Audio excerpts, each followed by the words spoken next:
Пользуясь случаем, хочу сказать буквально несколько слов своим соседям, а точнее народам соседних стран, полякам, литовцам, латышам.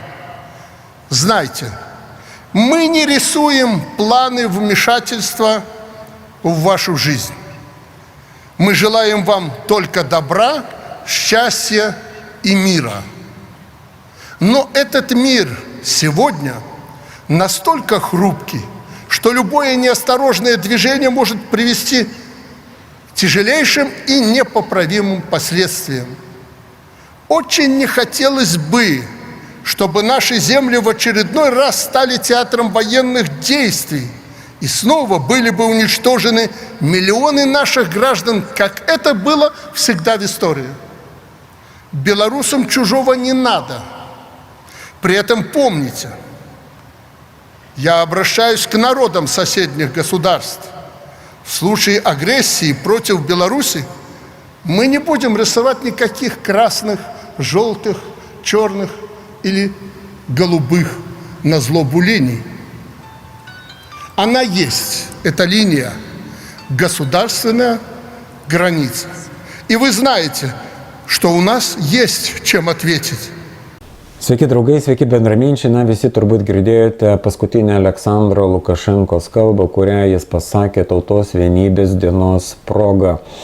Į ką aš atkreipiau dėmesį toje kalboje, kurioje jis dar kartą labai aiškiai ir tiksliai pasakė, kad nebus jokių raudonų linijų, nebus jokių raudonų, geltonų, mėlynų, žalių linijų. Linija yra tik viena Baltarusijos valstybinė siena. Ir nedaug dievė kolektyviniai vakarai sugalvos provokacijos būdų vienaip ar kitaip ją peržengti ar pasikėsinti į Baltarusijos teritorinį vientisumą. Ir toje vietoje jis kreipėsi į Lenkijos ir Lietuvos visuomenę, kuriems duoda suprasti, kad Baltarusija tikrai yra taikinga šalis ir neketina nieko užpulti. Problema yra jų. Tai yra Lietuvos ir Lenkijos politinėme elite, kuris yra korumpuotas ir siekia kažkokių tai istorinių revanšų, turėdamas galvoje tą anglosaksų globalų projektą Intermarium, kaip pats išsireiškė Aleksandras Lukašenka, nuo jūros iki jūros.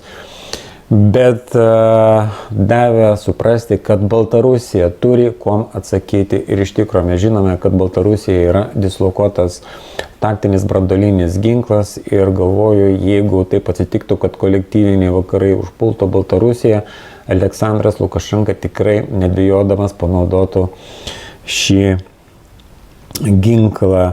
Kada jis kalbėjo apie raudonas linijas, aš pagalvojau, kad jis turi galvoje tas raudonas linijas, kurias piešia Rusijos federacija. Mes žinome, kad Rusijos politinis elitas ir Medvedevas, ir karo ministras, gynybos ministras Šoigu pastoviai kalba apie tas raudonas linijas, neva jas peržengus Rusija atsakytų labai stipriai, bet mes matome, kad realaus atsako, adekvatos atsako nėra, vyksta kažkokie politiniai žaidimai, tempiama guma ir turbūt Aleksandras Lukašenka tai suprasdamas davė suprasti, kad su Baltarusija bus visiškai kitaip nei su Rusija, nebus jokių raudonų linijų. Linija viena, tik valstybinė Baltarusijos siena. Ir kas klausėtės jo kalbos, Aleksandras Lukašenka aiškiai išvedė istorinės paralelės, juk Baltarusija nėra nieko užpuolusi. Ją pastoviai puldinėjo ir Napoleonas ėjo 19 amžiaus pradžioje, jo žygis į Maskvą ėjo per Baltarusijos teritoriją, taip pat kryžiuočiai puldinėjo Baltarusijos žemės, ne Baltarusija puldinėjo kryžiuočius. Aš jau nekalbu apie didįjį tėvynės karą, kuriame žuvo kas trečias Baltarusijos žmogus. Tai yra siaubingi skaičiai, tai yra nepamirštama, bet mes matome, kad kolektyviniai vakarai vis bando savo tą istorinį revanšą ir juose tiek Rusija, tiek Baltarusija tuom anakondos žiedu. Na ir ką galime pasakyti iš Lietuvos pusės, tas pasiruošimas karui vyksta tikrai sparčiai, kad ir paskutinis įrodymas tam Lietuva, teisingiau Lietuvos administratoriai uždraudė Rusijos mašinom, kurios turi Rusijos registracijos numerius, įvažiuoti į Lietuvą, tai yra ES šalis. Lygiai tą patį padarė ir Lenkija, kas įrodo, kad tai yra koordinuota iš vieno centro, kuris vadovauja tiems administratoriams tiek Lenkijoje, tiek Lietuvoje. Ir tai tikrai neramina. Jau aš nekalbu apie nuosėdos paskutinį tą tokį, ne tai kad blogą dalyką, bet tokį šlykštų poelgį, kada jis atėmė iš čiuožėjos, kuri tarp kitko nusipelniusi labai Lietuvai, pilietybę. Ir žmonės piktinasi socialiniuose tinkluose, rašo įrašus, komentarus Facebook'e, naiviai galvodami, kad išsakys tą nuomonę ir Nausėda perskaitys ir susigės. Nei Nausėda, nei Šimonytė neskaito paprastų žmonių komentarų, jie tiesiog verda savo sultyse ir žmonės komentarais tikrai nieko nepadarys. Bet aš gerai prisimenu dabar didieji patriotai, kurie čia rašydavo apie mane šlikščiausius komentarus ir apie Vaidą rašydavo tokius baisius įrašus. Aš gerai prisimenu, aš nenoriu šį kartą vardinti tų pavardžių, kurie būdavo užsidėję tos rėmelius Facebook'e, palaikau prezidentą. Palaikau prezidentą, palaikau Nausėdą ir dabar jie dedasi tokie didieji patriotai, didieji politikos ekspertai ir dedasi didžiaisiais tokiais kaip žinovais. Kame yra bėda? Bėda yra žmonėse, jie atvedė tą Nausėdą į valdžią, nes nebuvo už ką balsuoti, jie nenorėjo juk Šimonytės. Nesuprasdami vieno paprasto dalyko, kad nebalsavimas taip pat yra pilietinė pozicija. Jeigu nėra už ką balsuoti, kokią atsiprašant reikia eiti ir atiduoti tą savo balsą, bet jau nesiplėsiu aš daugiau į tą pačią temą. Taigi tas anglosaksų projektas Intermarium tikrai įgauna jau tokias realistiškas formas, kaip Aleksandras Lukašenka sakė, nuo jūros iki jūros. Ir po truputį Lietuvos administratoriai tiesiog aštrina situaciją. Atrodo tokie paprasti dalykai kaip pilietybės atėmimas Rusijos pilietiai, kuri tarp kitko nusipelniusi Lietuvai, atėmė 20 metų turėjo pilietybę, o dabar sugalvojo atimti. Tas automobilių uždraudimas įvažiuoti į Lietuvą ir Lenkiją atrodo kaip ir tokie paprasti dalykai, bet tai yra karo preliudija ir jų žingsniai radikalės tame prasme, kad jie vis dėlto, manau, pereis prie tranzito klausimo. Ir tas anglosaksų anakondos žiedas tiesiog juosia visas buvusias Tarybų Sąjungos respublikas ir keldami anglosaksai chaosus tose valstybėse turi tą tokį planą destabilizuoti Rusiją ir Rusijos rajonus tiek Kaukazo pusėje, tiek ir vakarų Europos pusėje, vakarų Rusijos pusėje. Mes matome, kas vyksta Armėnijoje, amerikiečių Lėlė Pušinėnas žaidžia su amerikiečiais tokius pavojingus žaidimus, užsižaidė su NATO ir dabar prasidėjo vėl neramumai Kalnų Karabache. Ir tų problemų aplink Rusiją tikrai aš matau daugės. Na ir Prigožinas taip pat įvardijo tas problemas. Jis aplamai sakė, kad norint karą laimėti prieš kolektyvinius vakarus Ukrainoje, turi būti pilna mobilizacija, bet mes matome įvairių karinių ekspertų nuomonės, kad mobilizacijos nereikia ir pats Vladimiras Putinas pasisako, kad visuotinė mobilizacija yra nereikalinga, užtenka tų savanorių, kurie užsirašo. Ir matome mes vieną faktą, kad fronto linija faktiškai nesikeičia jau ilgą laiką. Nors Rusijos Telegram kanalai rašo, trimituoja visokias pergalės, kad mes čia labai daug pamušame tankų ir taip toliau, bet pasižiūrėjus realiai į karo žemėlapį, mes matome paprastą nuogą faktą. Fronto linija nesikeičia, o kai kuriuose vietose ukrainiečiai atsiima kažkokius tokius nežymius kaimus, kurie faktiškai jau yra be jokio namo, viskas subombarduota, bet tai jie skaito kaip savos žemės atsiėmimą. Ir patys galite pasižiūrėti, prieš metus fronto linija buvo faktiškai ta pati. Ir manau, kad tos problemos nesispręs iki to laiko, kol Rusijos patriotinės jėgos neįveiks Rusijos penktosios kolonos, kuri yra įsigalėjusi tiek politinėme, tiek ekonominėme Rusijos gyvenime. Ir tai yra faktas.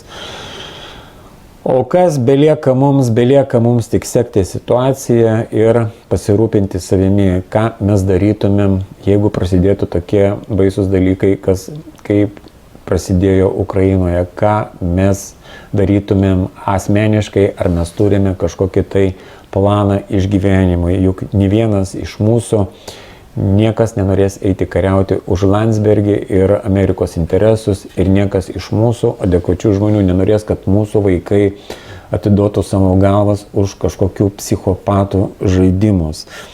Bet realiai situacija yra Lietuvoje tikrai prasta, opozicijos nėra, faktiškai jokios nėra opozicijos, yra klounai, vieni užsižaidė su visokiais nacikais, žaidžia ten visokius smėlio dėžėje žaidimus.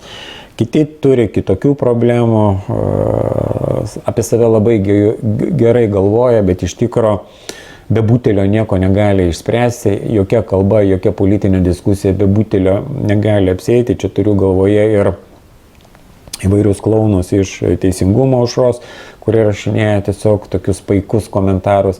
Taip pat turiu galvoje ir patį Kazimierą Juraitį, kuris neaišku, kas jis toks, ar jis kairysis, ar jis karalius, ar jis suverenas, žodžiu, klaunas.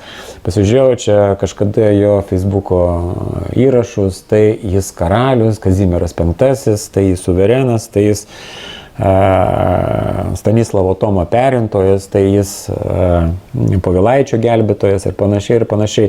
Na, visiška košė tokia, kad ką galvoti tam paprastam žmogui, į ką lygiuotis ir kur tie tikrieji lyderiai. Jų nėra, yra tik politiniai klaunai, kur lyg tai kažką daro, bet iš tikro nieko nedaro. Iškelčiau retorinį klausimą, ar tai nėra visuomeninių procesų kontrolė.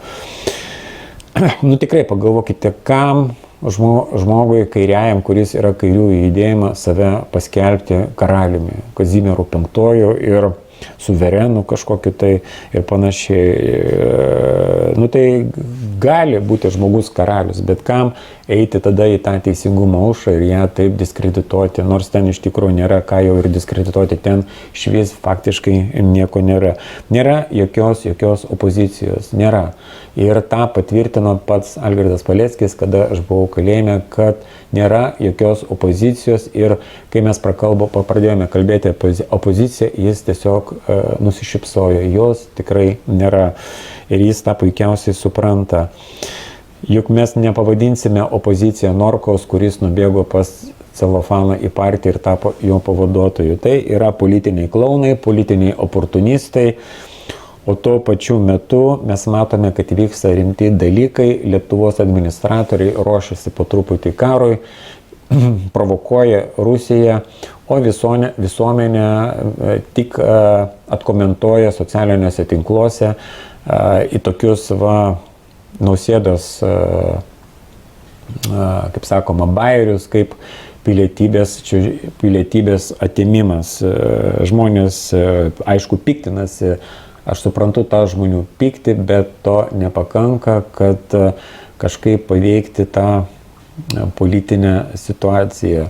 Kad paveikti politinę situaciją, reikia suprasti labai paprastus dalykus, kad iš kur pareina mūsų bėdos ir kelti tas politinės idėjas labai plačiai ir tada suveiks agregorius, kad jeigu žmonės visi pradės kalbėti apie pasitraukimą iš NATO, apie pasitraukimą iš ES, apie tą tikrąją nepriklausomybę. Ir tada atsiras ir tie lyderiai, ir judėjimai. Kol kas mano politinės pažiūros, mano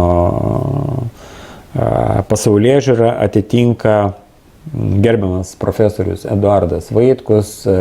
Viską, ką jis pasako, kaip jis dėsto logiškai mintis, aš jam pritariu.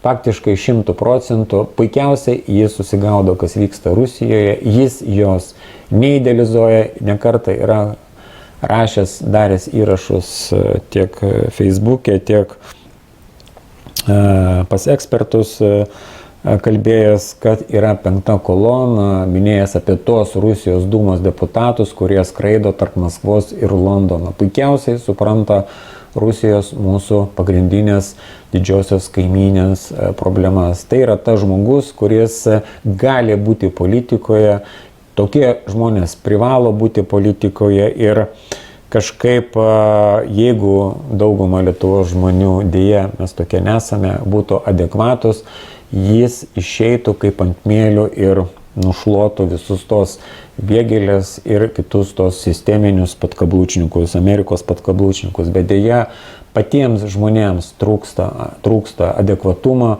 trūksta politinio raštingumo ir dėl to gana sunkoka bus Eduardui Vaitkui pasiekti tą didžiąją masę, ištransliuoti, kaip jis mato pasaulį, kaip jis mato Lietuvą, kaip jis mato Rusiją. Sunkoka jam bus ištransliuoti, kadangi taip pat nėra opozicijos, neturime nei savo televizijos, nei savo rimtų spaudos ar dar kažkaip nepavadinsi leidinių, portalų.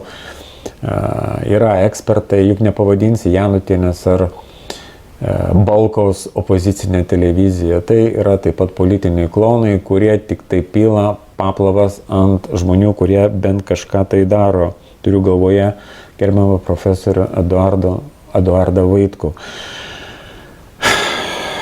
Tai ką galima pasakyti apibendrinant? Apibendrinant, kad jeigu mūsų žmonės būtų adekvatus, būtų politiškai raštingi, nebūtų jokių problemų Lietuvoje. Tiesiog tos partijos, tie politiniai judėjimai atsirastų savaime. Bet rusofobija vis dėlto yra paėmusi viršų tiek plačiose masėse, tiek taip vadinamosi naujose partijėlėse, judėjimuose, ar tai būtų Nidos Vasiliauskaitės būsima partija, ar tai būtų Celofano. Jie turi rusofobijos tokio nemalonaus prieskonio.